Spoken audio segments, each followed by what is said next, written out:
Hey guys, welcome back to another Dragonheir Silent Gods video. In today's video I'm going to be talking all about Pillar of Trial, which has finally gone live today on my server. Before I get into that though, I do just want to say a huge thank you to Dragonheir Silent Gods for sponsoring this video. If you are enjoying the look of Dragonheir and want to give it a try, please do click the link in the description or the pinned comment and get involved today. So we are on day 15 of the season and the Pillar of Trial has just opened. So in this video I'm going to be running through my Pillar of Trials teams who I've picked out and also talking about obviously the rewards and how it actually works. So if we jump over to Pillar of Trial first of all, so it's in Tenebria. So we've got 10 levels available for each element. So the way it works is it's kind of like a tower that you have to climb for each element pairing. For those of you who are in Season 3, you would have experienced this in Season 1 and Season 2. But you're able to get some great rewards throughout it through some Helio dice, some legendary scrolls. You can get legendary gear, crafting materials, lots of Essence of Creation, a load of Psychic Core bonuses, which is obviously really useful early on. And yeah, obviously you've got that for each element. So light and radiance and fire, lightning and necrosis, and poison and ice. The way it works is at the start you've got 10 levels unlocked, and then each day one stage is unlocked until stage 20. After that, throughout from 21 to 60, it's 2 stages unlocked each day. So you've got an initial burst and then a staggered release to be able to clear the rest of this. So it's a little bit of a waiting time to be able to clear it, but that gives us plenty of time to develop our heroes, develop our gear, and build teams for some of the later stages. So the way these actually work is every 10th stage is a boss, which is always the same boss for each type. So there's a Radiance boss, there's a Necrosis boss, and there's a Poison boss from memory.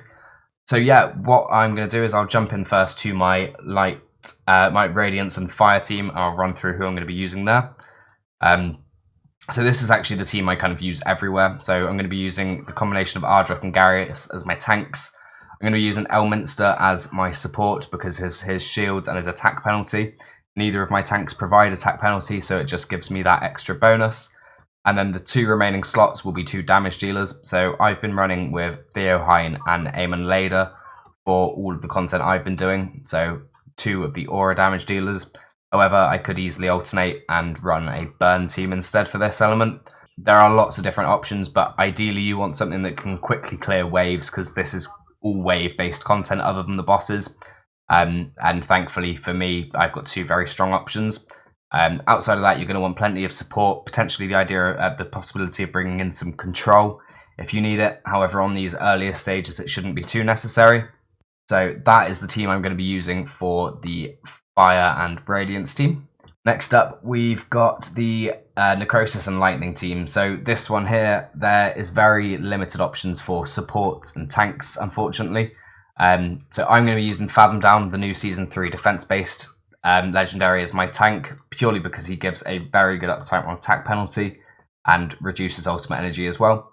With him, I'm going to be using Nathaniel the Epic as my support for the shields and defense up buffs, as well as recovery over time and dispels.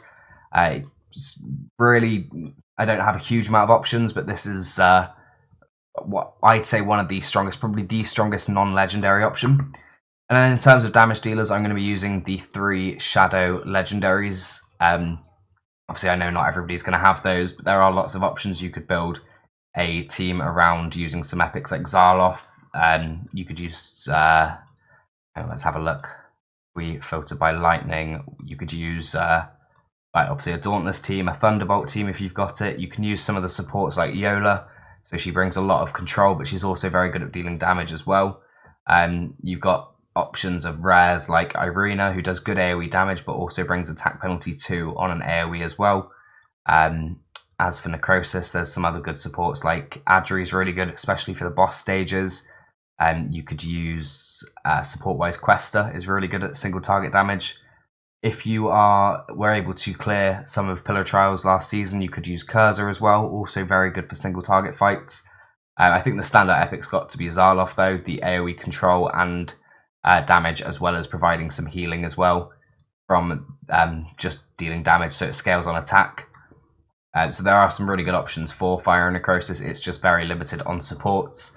As I say, I've been very lucky to get all 3 of the Shadow Legendaries, so this will be the team that I'm using. I may end up swapping out one of them for like an extra support or an extra tank on some later stages, but that is my goal for the time being. Next up, we've got the poison and ice pillar. So for this one, I'm going to be using a Ice Blast team primarily. I'm using Frobath as my tank, as well as Vikuk for my healing and cleansing. The reason for this is Vikuk does a really good job with cleansing, so I leveled him anyway for Fire Domain. And as for healing, as much as his healing isn't great, Frobath does provide healing on his passive skill. So between the two of them, they should be enough. I am throwing in an additional support as well with Vinyara for the turn meter ultimate energy depletion and attack penalty. And on top of that, my damage dealers will be Shinna and Beldel for Ice Blast. So I think this team should be fairly strong. It's got enough damage in these two for most stages. I may feel the need to bring in a third damage dealer at some points. I may also need to swap out my Vikuk for somebody who's a bit more capable of healing. I mean, my options aren't very strong, so potentially somebody like a Hexandra for more burst healing instead of Vikuk's healing, because it's really not the strongest at 15% targets max HP. Somebody like Sifris could also be good. She does do a lot of healing, however, she does damage herself at the same time, so I'd need to be able to rely on Frobath to keep her alive at the same time as that.